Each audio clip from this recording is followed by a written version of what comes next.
We're back. It's episode 20 of the 49 Carats podcast. Welcome back, guys. We're here. It's a Wednesday. We're recording on a little bit of a different day this week. We had some shakeups. If you follow us on Twitter, you know we were going to have Grant Cohn on this week.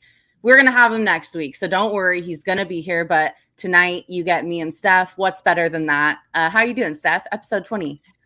I'm feeling pretty good. I know you said it. Episode 20. I am very excited for episode 21. Say, because our 21st birthday. Yeah. yes, our podcast will finally be legal.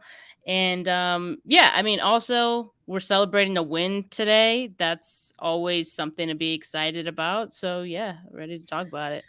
Yeah, the Niners beat the Bears 33-22. It was the first time they've won since the middle of September, which is crazy. We went 5 weeks without being able to talk about a win, and here we are. I know, it was against the Bears, but it was a good win. I thought it was a great team effort. I thought Jimmy Garoppolo looked good. The offense did what they needed to do, and I'm excited to dive in. But first, we're back to our regular format, and we have This Week in 49ers History. Take it away, Steph. What happened this week? All right. So, October 30th, 2017, the 0-8 49ers traded for Jimmy Garoppolo in exchange for a second-round pick that they sent to the Patriots. Garoppolo's first start as a 49er. This is relevant because it came against the Bears. So while it didn't happen this week, in 2017, it happened a couple weeks later, but we played the Bears this week, so I thought I'd throw that in there. Also, another quarterback you might remember had his first start against the Bears, Colin Kaepernick, so also had to throw that in there because that was a great game, great memory. God. And yesterday was Jimmy Garoppolo's 30th birthday. We're the same age. Happy birthday, Jimbo. 30. Why does he seem older to me? Is it because I'm old? I think it's because he has like little specks of, his hair's a little peppered, Yeah. Getting some salt in there. I know we don't talk about looks on this show, but hot. We will say that. The pepper is a good look. Yeah. And I think it's interesting. You brought up, his first start with the 49ers against the Bears. A lot of people were speculating that this start against the Bears this past week in week 8 could have been potentially Jimmy Garoppolo's last start as a 49er, depending on how it went. Now, of course, that is the fans talking and mostly the Trey Lance crowd talking, wanting to see Trey Lance get in there. So Jimmy had, in the eyes of the fans, he had a tall order to fill on Sunday. And I think he rose to the challenge. Obviously, we saw that. But for him to be in this position in the first place, I know we wanted to talk about 2017 Jimmy when he first got here versus the Jimmy Garoppolo that we know and love today. So, Steph, how would you compare the two? Do you think that he's regressed? Do you think he's the same quarterback we've had for, 4 years now, which is crazy to think about? It still feels like almost like he's the new guy, despite going to a Super Bowl and, starting this many games for the 49ers. Right. I think 2017 Jimmy was like on another level. And I know a lot of people say he was the same guy. Like he still played the same way. He made the same kind of mistakes, but maybe it just, he was winning at the time. So it wasn't, very noticeable. But I do think, all the injuries have definitely impacted his progress a bit and just his growth. It makes it so he's not as much in a groove. 2017 Jimmy was so confident and he just had this like swag to him. And that was a swag we saw a bit in 2019 as well. When everything went well. But again, he's still the same Jimmy. He's going to make his same mistakes. Bad Jimmy, as we call him, will make an appearance every now and then. But he's one of those quarterbacks you kind of live and die by, right? Like he's gonna get you some good plays, he's gonna get you some bad ones. You just gotta, he he gives and takes. But yeah, I mean, what do you think? Do you feel like he's regressed? I think it's safe to say that we get the best Jimmy Garoppolo when he has something to prove. In 2017, he was traded by the Patriots to the 49ers for a second round pick. I mean, when you get traded to a new team, of course you want to show your old team, not only show your old team, hey, look what you traded away. Possibly he believed he was the future of the Patriots post Tom Brady. And then, on the other hand, you're getting traded to a brand new team where you're trying to prove yourself there too. You're trying to prove yourself to two different organizations. And I mean, we saw him come in and blow everything out of the water. I think it was such a great time to be a Niner fan because we hadn't experienced that in 5 years, so it was very exciting. 2019, he was coming off injury. There were question marks. Is he going to be the same Jimmy as 2017? Because obviously we didn't get a 2018 Jimmy, and he proved himself there against the Bears on Sunday. I know that he's been under pressure all season, but it really felt like it was culminating to this point on Sunday and to this Bears game. He had 100 people there watching him. We mentioned earlier whispers that if he didn't play well, he could be benched for Trey Lance. So I think we just need to keep bringing his whole entourage to every game to watch him. I think Trey Lance needs to be warming up on the sideline every game, and we'll get the best Jimmy that we can get. I think you're absolutely right that the injuries have completely, changed him a little bit. I still think he's much of the same quarterback he was in 2017, just, injury ridden, and his confidence has, I'm sure, been shaken, since that time. So it's hard to say. I know a lot of people think he's regressed. I'm not sure if he ever was like this savior that we all thought that he was. I think It was just what we had been through up until that point and what he brought. 5 wins in a row. Obviously the front office liked it too. They gave him a huge contract, and here we are today. Yeah, I don't know if he's regressed or not. I would say yes, technically, but I still, I think he's that middle of the barrel quarterback that when he has good guys around him, he's gonna play well. Right. And you brought up a good point, and we can end the discussion here, but I was just gonna say that the fact that he kind of needs that extra motivation to reach his peak is a little sad, annoying. Like it's just like, come on. And he knows this is probably his last year with the team. He has nothing. He's not invested as much as some other guys might be, right? Well, especially after the off season, Yeah, exactly. I mean, the way that the front office did him and all this stuff. And yeah, I mean, yes, if we can bring his entourage every game, that would be great. Lance, make him feel the heat a little bit. Yes, keep that up. Yeah. I doubt that is feasible, but hey, we'll see. We'll see how the rest of the season plays out.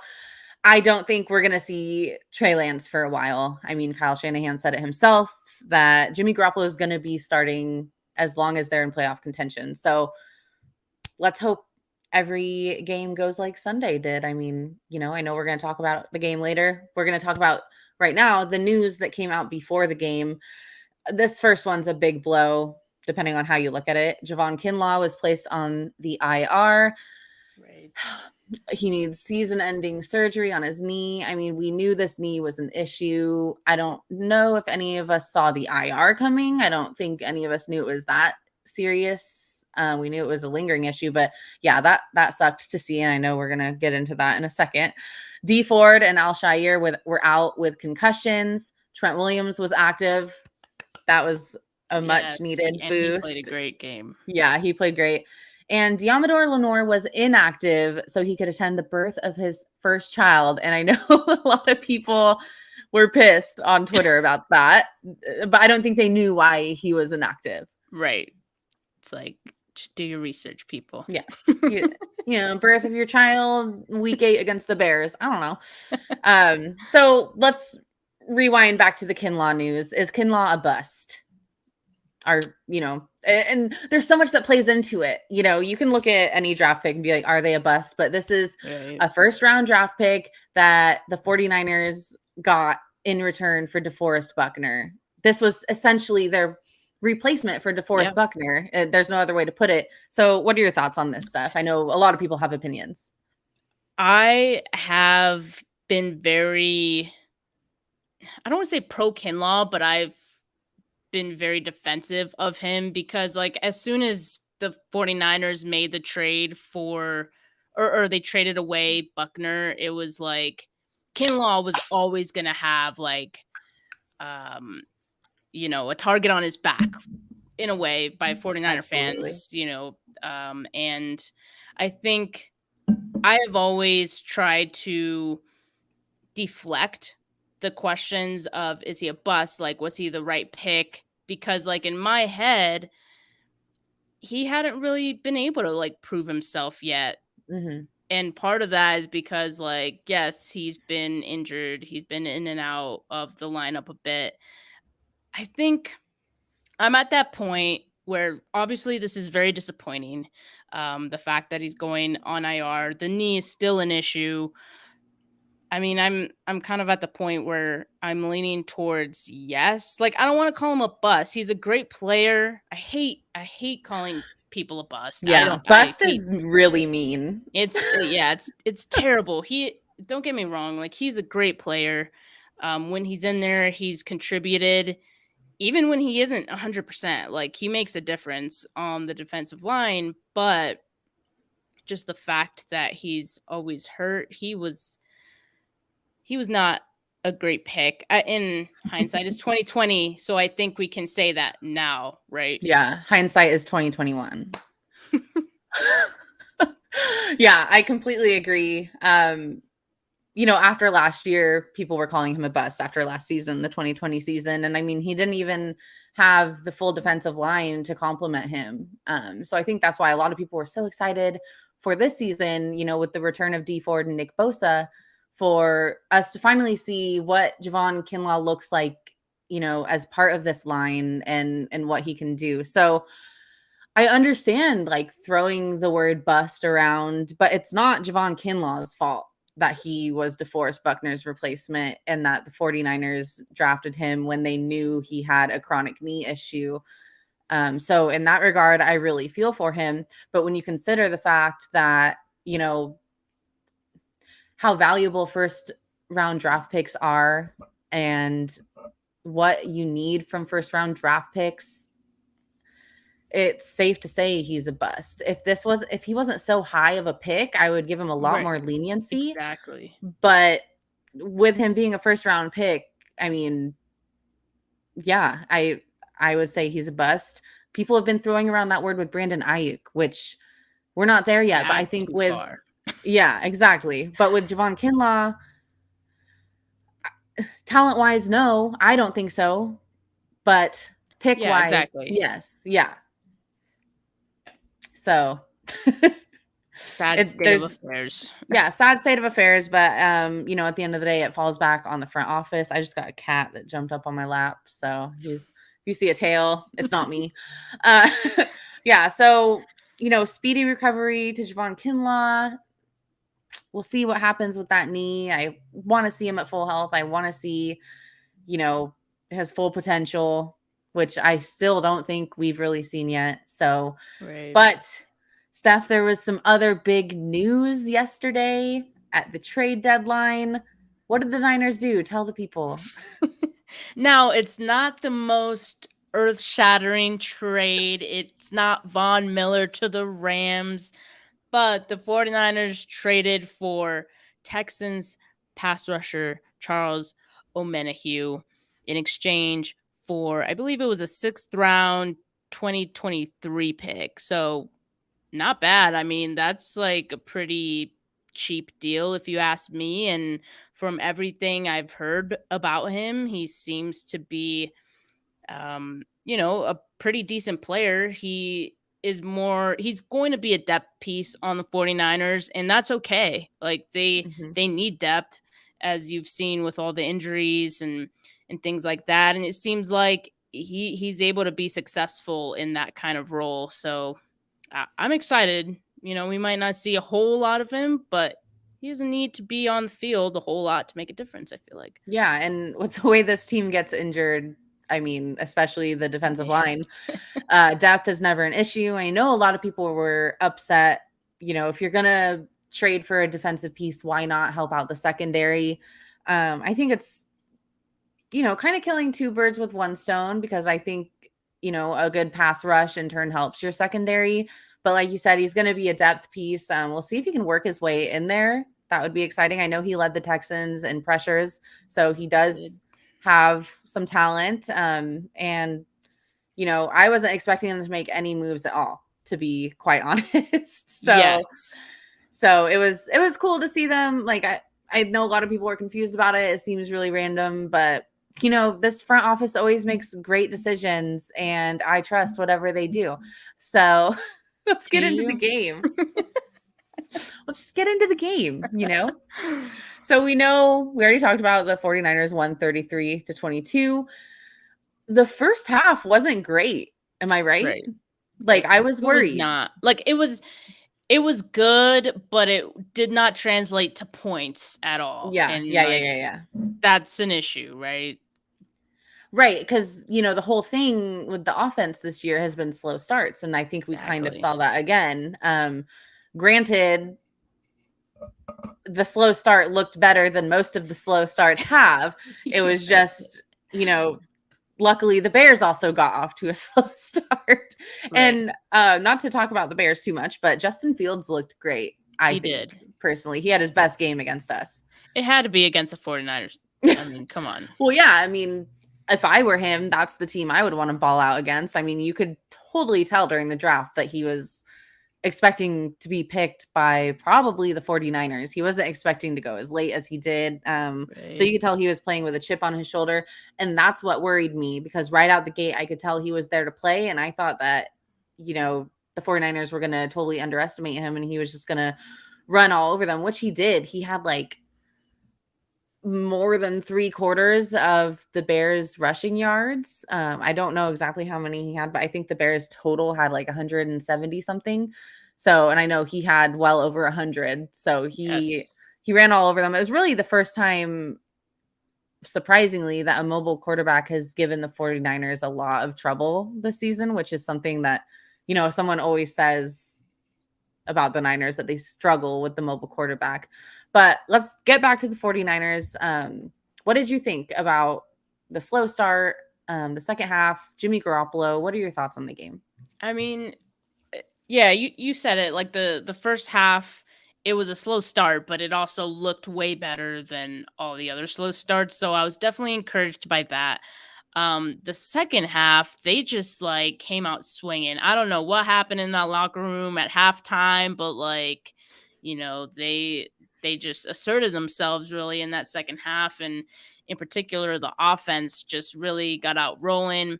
The whole game, the run game just was so strong. The run blocking, Elijah Mitchell looked great. You know, I mean, a lot of people have talked about, you know, oh, Trey Sermon, like, it's a shame he's not, you know, playing, but Pish posh. You know, the way that Elijah Mitchell is playing is like, do you even need him? Like, you know, he's playing great. And I thought it was just an all-out team win. I mean, I think you said it at the beginning of the show, and we saw Brandon Ayuk finally involved a little bit more. And like, we've seen him, or we've seen the team like try to involve him more in like these last few games, and it almost felt forced. This one it really felt like, okay, like he feels like he's part of the team. Like, you know, he's out there, he's doing it. Like, he was making plays. And I was very encouraged by that, to see, you know, Garoppolo seek him out. There was one play that I really liked that Garoppolo escaped the pocket, and Ayuk's route was going towards the right. He saw Garoppolo leave the pocket, and he immediately turns around and hustles his way to Garoppolo's side, and it turns into a positive play. Garoppolo finds him for 20-something yards. So it's very encouraging to see, just building their chemistry and trust. And, just obviously we've been finding more and more out about Ayuk and what his whole deal has been. I think this week we found out a tiny bit more, that in practice he hasn't been hustling or grinding, as they've been saying. Here's my question. That'd be good. Why can't they just come out and say what it is right from the beginning? Why has this been a freaking weeks-long saga of Brandon Ayuk being in the doghouse, and then this week it's just oh yeah, well, in practice he's not really hitting his blocks like he should? It's why it comes out after the fact. Yeah, what's wrong with just saying that? If you're Kyle Shanahan, sorry, 18 dogs just ran into my room. Oh my god. Oh no, I can't hear you. Maybe your microphone unplugged. You're good. Or you're muted. Yes, you're muted. Okay, we're back. Oh wow, that was it. Hold on. Okay.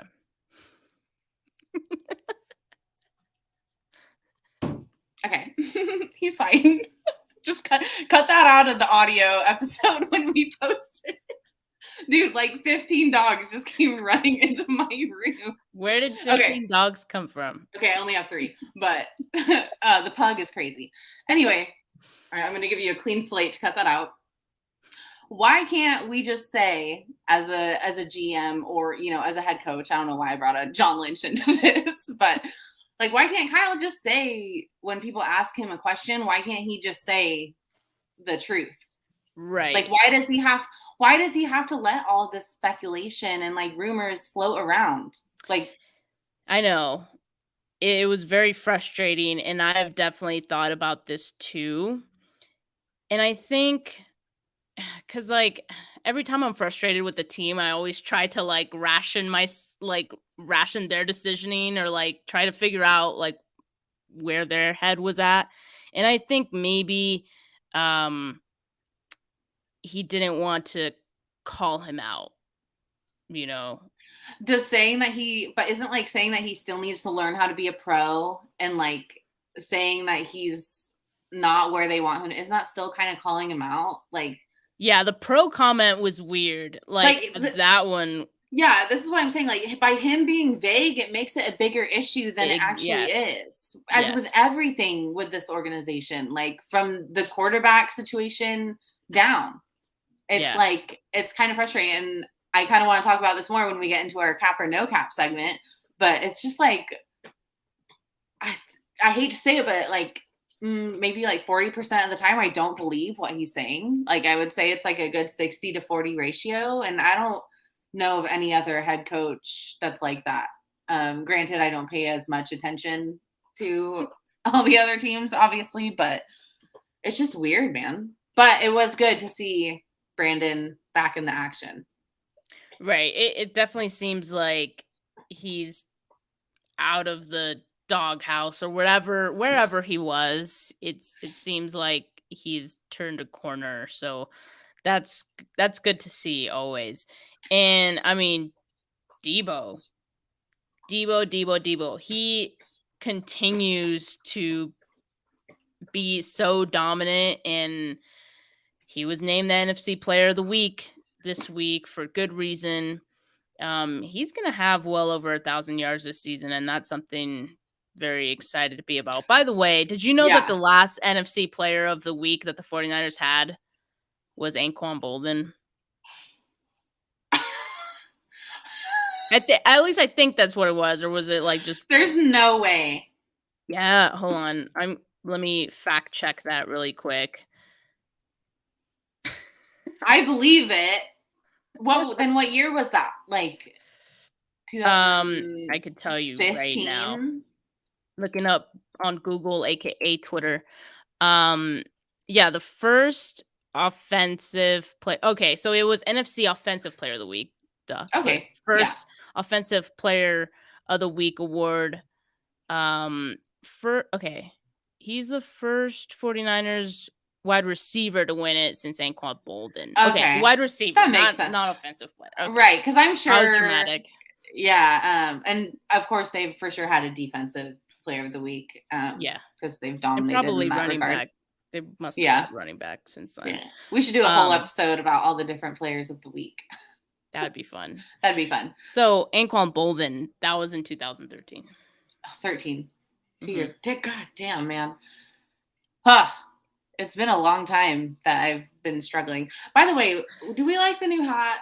We love the new hat. I was going to tell you that it looks great. It looks fine. Okay. Because I was like, there's a lot of space up here. So I kind of, but it makes me look smarter. Okay. So you said, did you think your head looked big or something? Yeah. Okay. It doesn't look big. It just looks like you're wearing a hat. Okay. If anyone wants to call me Big Head, though, that's fine. So where were we? We're talking about this football game or whatever that happened on Sunday. We're on Debo. Yeah. Cool thing about Debo is that, I think he had one or two dropped passes before that big almost touchdown run. Debo is allowed to drop passes because he can turn around and do what he did later in the game with that near touchdown run, which is I know people say oh, what's the difference between Debo and a running back? You have to recognize that is the element that he brings to the receiver position, and that makes him a triple threat on the field. That he can do that. He can throw him a screen and he can turn it into an 80-yard play or 60. I don't remember how it was freaking long. Okay. He can, you don't need the deep balls when you have Debo, but Jimmy did throw a deep ball on Sunday. He did. He knew. Okay. He let it fly a couple times. So I was I'm going to give him his props because, for as much as we give him a hard time, I have to also give credit where it's due. He took a few shots downfield. One of them was complete. Even if they are incomplete and maybe if he overthrows them a little bit, I'm okay with that. I just like that they're taking that chance. Exactly. Yes. Call it. Let it fly. Let's see if he can do it. He had that one on Sunday. That was beautiful. Potential. That's how you get the DPIs downfield. That's how you win games, So if they can call that more and he can execute, that's exciting to me. He looked good, dude. And he had 2 rushing touchdowns. What? Yeah. Right? He had 2. Yeah. What is... Should he run more? He said, Trey Lance, hold my beer. Yeah. I thought he looked good. It was he did. I want to ask you though. I want to ask you, how much of that do you think was Kyle Shanahan getting into a play calling groove? Oh yeah. Everyone looked better on Sunday. Yes. Everyone, from the coaching to the defense. They didn't have any DPIs called on them on Sunday, which was a miracle. Yes.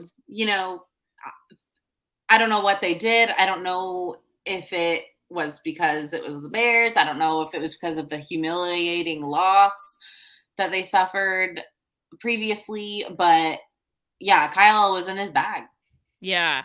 So that was my next question. Obviously Jimmy looked good. Is that because of Kyle Shanahan? Oh, Kyle Shanahan was calling plays well. Oh, is that because they were playing the Bears? It never ends. So I'm just wondering. I don't want to get too excited over this win, and we could talk about that a little bit later. But yeah, I'll just leave it at that for now. I tweeted about it You might have seen it. Like some people record. were upset at me for tweeting like, dude, yeah, of course I was happy about the win. I'm a Niner fan. Do you have your tweet up? Let's pull it up. It's burned into my brain. So they've beaten the Lions, the Eagles, and the Bears. After Sunday, their combined records are 6-18. They're 3 bad teams. Yeah. That's just something that we have to recognize. And I will give props to the people that were pointing out, this team almost beat the Cardinals. This team almost beat the Packers. But like, dude, almost only counts in hand grenades and horseshoes, close. That's not even the expression. Right. It's close only counts. But you know what I'm saying? Like, almost isn't a win. They're still 3-4. Granted, I think they're the best team with 3 wins at the moment. But, with all compared to all the other teams that only have 3 wins. Aren't the Chiefs 3-4? Yeah, Niners better. Okay. I think they are. Right? Yeah. I think maybe. Right now. Right now, yeah. Patrick, Zach Wilson, Mahomes over there. Oh my God, what's dude. going on with that guy? Yeah. But yeah, no, I don't want to get too excited. Exactly. But I'm happy about the win. Oh yeah, of course. I mean, and a confidence booster is a confidence booster. Yes. I mean, definitely. I think they needed this just to know that they could do it. Right. Yeah. And like they needed this because apparently John Lynch gave a speech the day before the game. And had they lost after a speech, it's like, let's just pack it up. Like, yeah. It's like, that's really interesting. Has he ever done that before? I don't know. And it just, but it just, I feel like I would laugh. You would laugh if it's like when the principal comes in and yeah. Do you think it's like a different vibe around the team right now? Like they're trying anything? I mean, they could be, but yeah, I don't know. I mean, you probably saw Kyle Shanahan's post-game speech as well. Like he was very animated, a lot very of swear words. Harbaugh-esque. Yes, a lot of a lot of swear words, and it just it pumped you up, right? So we don't know. We don't know what the locker room was like throughout these 4 losses, but it's nice to see a change, even in today's press conference that Shanahan was in. He seemed a little bit more upbeat. Yeah. He might have gotten a couple more hours of sleep, Yeah, right. Someone commented earlier, it was Christopher Johnson, and he brought up something that I saw a lot of beat reporters, not a lot, but a couple beat reporters. I believe it was originally reported by KP from Niners Nation. Not that one. But no, which one? I just posted that one because so basically, KP from Niners Nation, I believe, I could be wrong. I hope I'm not saying the wrong person, but Grant Cohn was talking about this on his show this week. He saw before the half, he saw Kyle talking to Jimmy, on the sideline instead of watching the game. A source of a source of a source. It got through the grapevine what the conversation was about, and this source of a source of a source said that they overheard Kyle telling Jimmy Garoppolo that, this is simple shit. Can you understand that? Something along this shit is easy. Can you execute it? Something along those lines. So dang. As always on this pod, we are respectable gals, respectable media. We take everything with a grain of salt. But, if this report is true, it sounds like Kyle was getting ready to bench Jimmy after that slow first half. What are your thoughts on that? Do you think?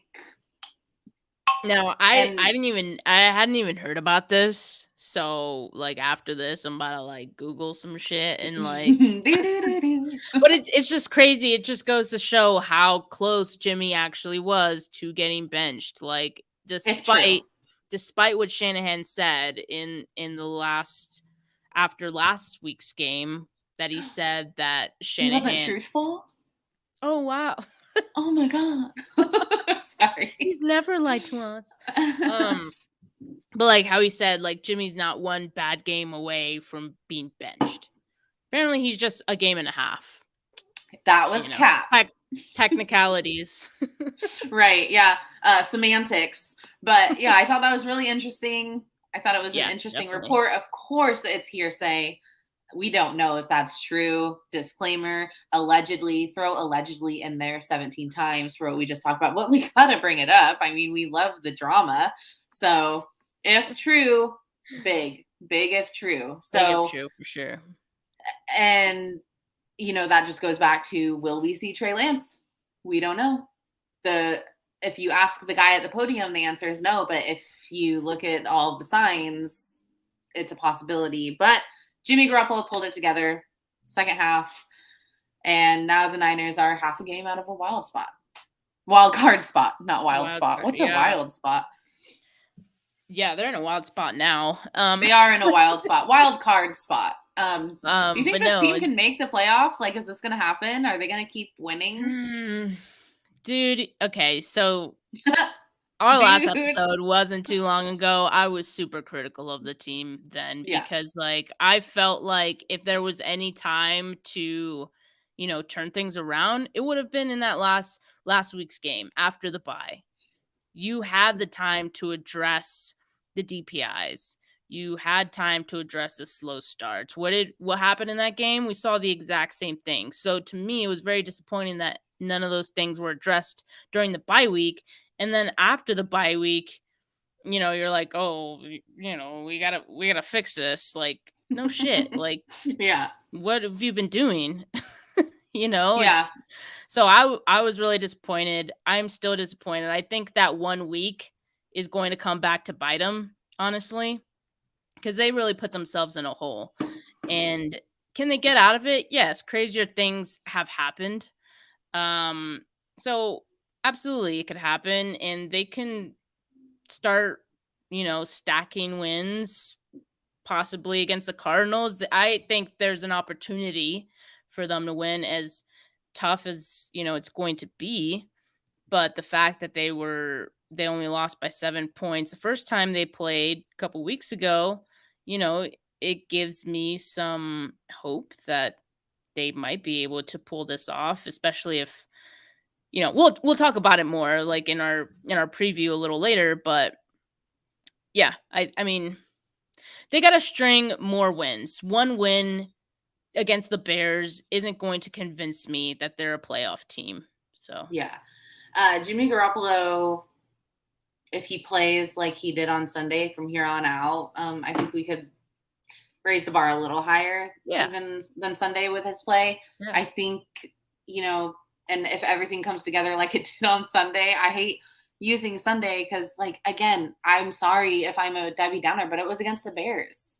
Like, with a rookie quarterback, they do have a good defense, though. So it's like, but does the Jimmy G redemption arc start now? Like, how insane would that be? How far would my foot be in my mouth if Jimmy Garoppolo like led them to if this team makes the playoffs, like what a success. What a turnaround. Yeah.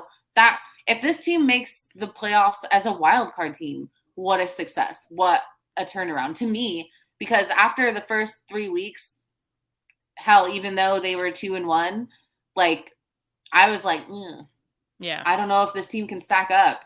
I still don't know if they can stack up. Yes, so if it happens, it will be like, I'll be pumped. I'll be happy for Jimmy. Because I think, I don't know. God, there's so much to unpack. It's like, will Jimmy even be starting by the time if they make the playoffs after like the rumors from Sunday and everything? But yeah, like, I don't know if they'll do it. It'll be quite the comeback, the bounce back, right? If they make the playoffs. And plus the Rams are making moves still. The Rams are gonna Rams. Rams gonna Rams. Did you see their GM? Didn't he have his kid got him a mug that said "fuck them picks"? Oh my god, so funny. So Granted, perfect. It didn't actually say the F word. It had like some stars, but I was like, gosh, that is hilarious. And then like it was so cool watching him talk to the media, and he was talking about that mug, and then he actually stopped and he was talking to the reporters about, no, actually this team does value draft picks, and he laid out exactly what they've done in recent years, how they do value draft picks, but how they know when to trade them and when to not. And I was like, wow, look at this general manager of a team, like, explaining everything and like knowing how everything works. And I was just like, that must be nice. Throwing some shade. I'm just saying, like, he looked like he's just a really good GM. Okay. No, I mean, yeah, I mean, you make a good point. Every time the Rams make a big trade, make a big splash, which is every year at this point, 49er fans like turn around and like, well, what are we doing? You know, I mean, yeah, that was a big topic on the timeline, that the 49ers never make any moves, which is, you know, it's a bit of an overreaction because they have made some moves. The one thing that I will say that drives me nuts is that so the Rams, they make big moves for proven players, and they're not afraid to do that. The 49ers, they make moves for somewhat unproven guys. There's very few exceptions to that, right? Like Trent Williams. That was a great. Yeah, right. That's the exception. That's probably Jimmy Garoppolo. Is that the yeah? And even Jimmy Garoppolo, like that, he was unproven. Like he'd only played totally a few games, and like, okay. Yeah. Like, I mean, they make a lot of like value trades that like right. might look back on and say like, oh, that was a great trade. But in most cases, it's just going to be Emmanuel Sanders. Thank you. That's another one. Emmanuel Sanders was actually another great draft. Trade for them at that time. Who almost had the Super Bowl. It's just, for the most part, they're pretty conservative. And if I recall, Emmanuel Sanders was, what was it, like a 6th round pick or something like that they traded for him. It was like he was pretty cheap as well. So like they're not over here trading 2nd and 3rd round picks, but they traded up for Trey Lance. But again, unproven. So, and not even just unproven, like the least proven of every available quarterback, if we want to go that far. Well, when you have Jimmy Garoppolo, you don't need no one who's been proven, baby. Yeah. What are these fans talking about? They traded for the franchise quarterback in 2017. Get your facts straight, losers. What's next? I mean, yeah, go for it. I was gonna go into the injury news. Are we done talking about the game? Yeah, no. I think we I will say, after that Debo run where we thought he had a touchdown and they ruled him out on the 1 yard line, my Debbie Downer, I was like, here comes another field goal. Here we go. Like, I hate this so much. Yeah, don't talk to me about field goals and kickers but then now. Jimmy G, the legs, he got it done. What a crazy game. I don't think we're quite out of the woods. Yeah, I think we're still very, very, very, very far back in the woods, like at the freaking 3 Bears house and where Goldilocks is at, but they're almost out. Just got to eat some more porridge. So, injury news after the game, unless there's anything else you wanted to bring up from the game. Oh, I'm good. Okay. Jimmy Wheels. Yes, Dawson. So injury news after the game. Elijah Mitchell to be limited this week with a rib injury. I mean, he was getting rammed out there. Jimmy Ward is out 1 to 2 weeks. Yeah. Quad. Kai Nakua out multiple weeks. Hamstring. And the team signed Will Parks. That's a cool name. Will Parks. Yeah, he will park your car for you. Okay, so, but there is good news. There's some players returning. Yeah, it's fine. Someone somewhere is laughing. Do you want to talk about the players that are going to be returning? I know there was some bad news, the setback with Dre Greenlaw, but yeah, let's start with that because the rest of it is pretty good news. So Dre Greenlaw, there was talk that he might be returning this week, but Kyle Shanahan said today that his return is probably pushed back for another week. So, whatever. It is what it is what it is. There you go. But the good thing is that Aziz Al-Shaair, who has been filling in his place and has been playing well, he is back, or he will be back from his concussion. D Ford as well has been full go. And a few players had their practice windows opened. George Kittle, Robbie Gould, and do you want to do the honors for Sweet Prince? Jeff Wilson Jr. Let's go. JWJRB1. He was. We are so excited to have him back. He might not play this week. In fact, I think it's unlikely he plays this week. But the good thing is the practice window's open. He's going to be back soon. Same with George Kittle. They're hopeful that he is good to go for Sunday, but Kyle Shanahan's still unsure. So I heard that he was running around. He looked fast. Who said that? I think it was was it Garoppolo that said that about Kittle? They just be hyping each other up, man. Yeah. BFFs. I do love that bromance, I will admit. I do. I love a good bromance, and theirs is damn good. Right. I would much rather see Jeff Wilson Jr. in the RB2 slot than JaMychal Hasty, personally. Yeah, that is depending okay with me. Depending on how he looks, after his injury. If he looks like his old self, he should take over, RB1 duties. Although RB1, yeah, why not? You think he's gonna beat out Mitchell? You think he's gonna? Oh damn! Okay. Woo. I mean, I think it's gonna be close, but I think it'll be 1A, 1B. Yeah. Like a Chubb Hunt situation. Yeah.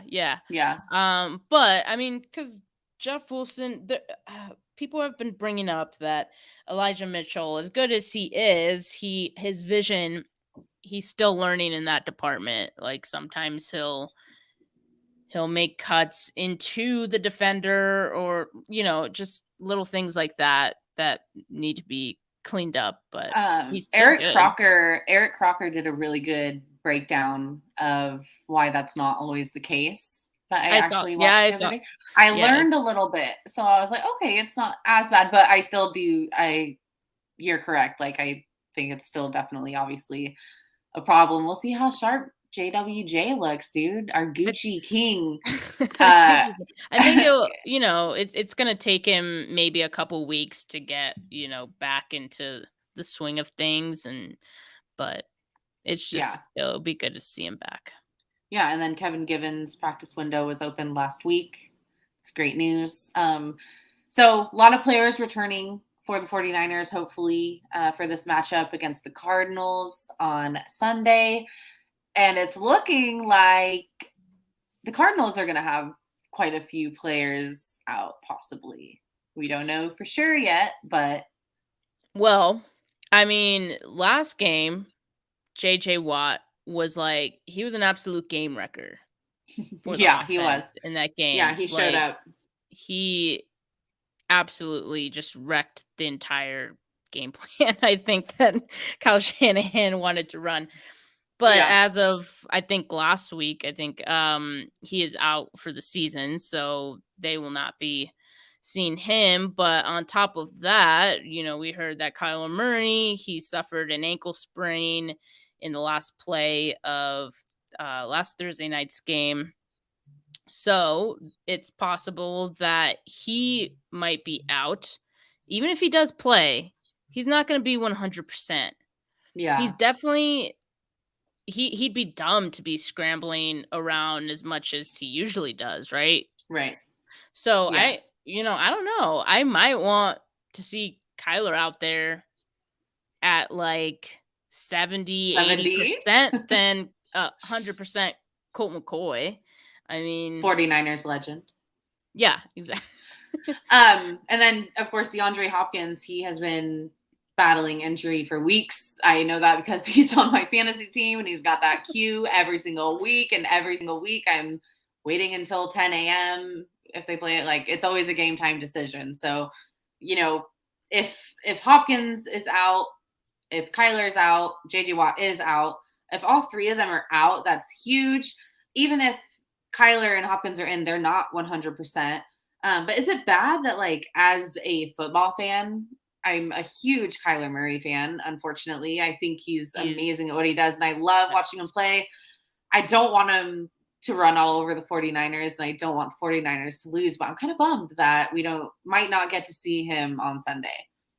Right. Like I said, like, I would want him to play. And I think it would be a great win for the team if they beat them, the Cardinals with Kyler, even if he wasn't, at 100%. That would still be a gratifying win for them, and the type of win they need and fans need to really believe, like, okay, like, we could do this. Like, we are that team, Yeah. What I'm maybe most bummed about is that Trey Lance was able to play against this team at full strength, and we got to see what he was. This would be the perfect, like, chance to compare the two quarterbacks, to compare Jimmy G, see how he does against the Cardinals at full strength versus how Trey Lance looked against the Cardinals at full strength. It would be great. And, like, we're not going to get that opportunity now, which really sucks.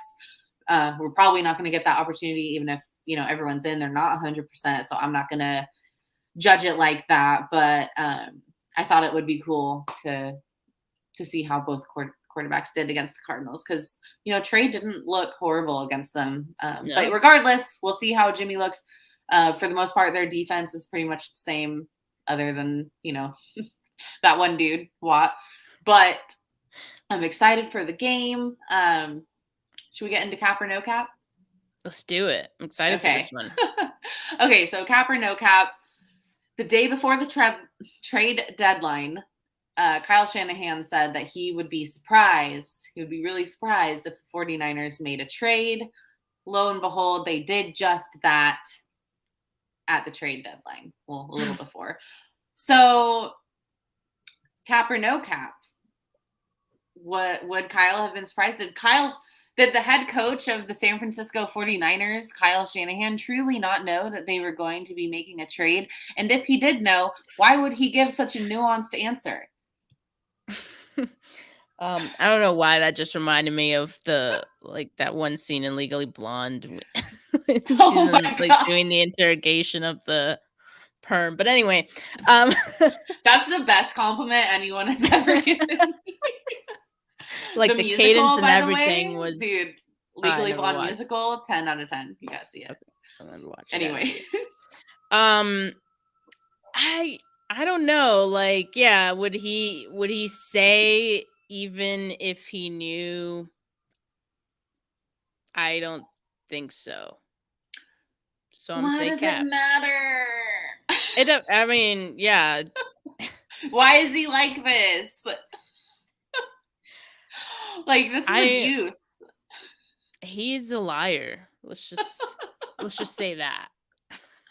Or does he just, like, hate the media? Like, I don't know. I think he kind of hates the media. I think he's grown. I think he's grown to hate it. He's this far away from pulling a Marshawn Lynch. Oh my God.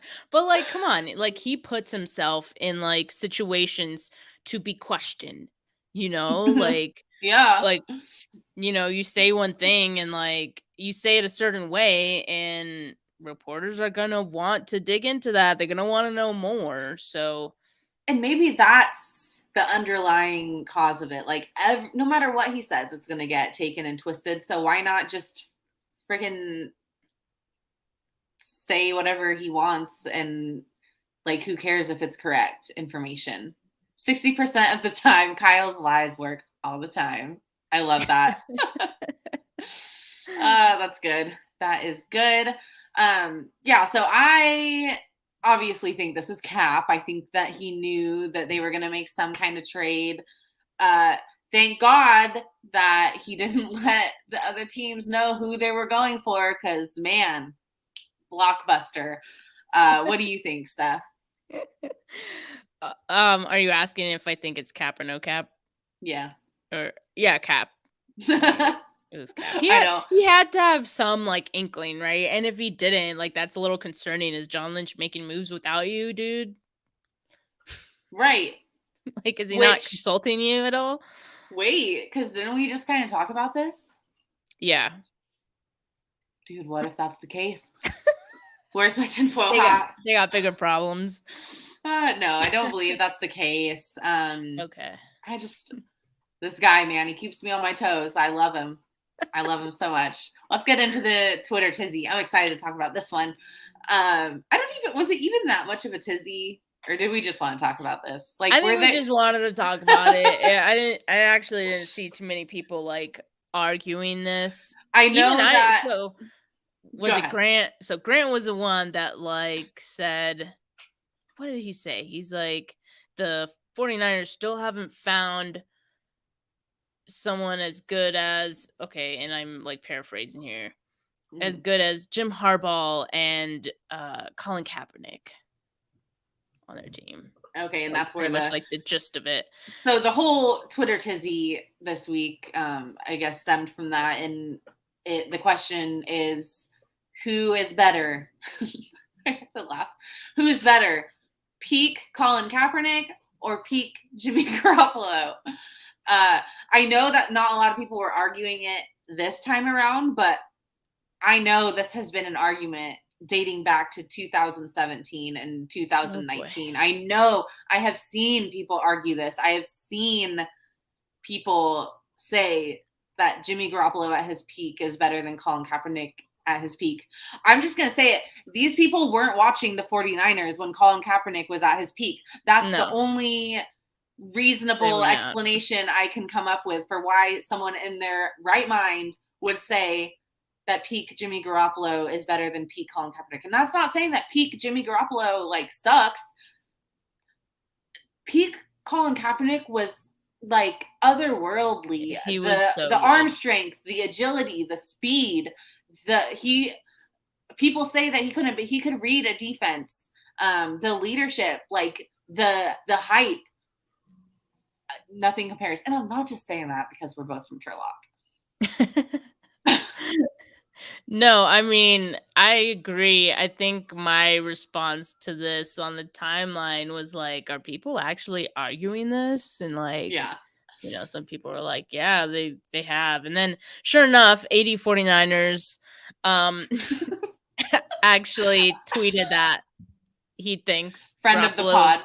Yeah, friend of the pod. He said, like, I'm pretty sure he said, okay, Garoppolo is better than peak Colin Kaepernick, and it's not even close, is what he said. It's not even close. Dude, he didn't he didn't watch Colin Kaepernick. That's embarrassing. That's all I have to say. Did you watch Colin in black and white yet? I did. I am on the last episode. I haven't watched the last one yet. But so far I love it. If you guys have not watched it yet, it is a great, like, it's very unique how, you know, he presents the story, and he's like, you know, describing things and almost like narrating, you know, his stories.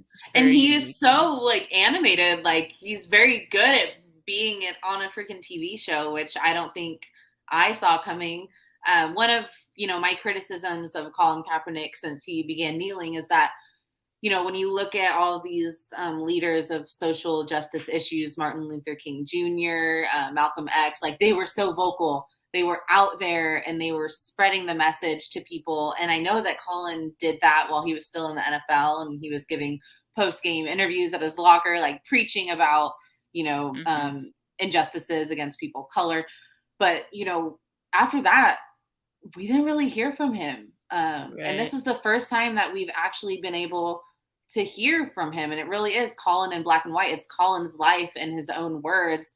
And he's not only talking about his own life, but he's talking about all of these issues, all of these different issues that, you know, have been the gist of his message all along, but we're finally getting to hear him speak about it, which I thought was probably the coolest part of the show. I kind of forgot what his voice sounded like.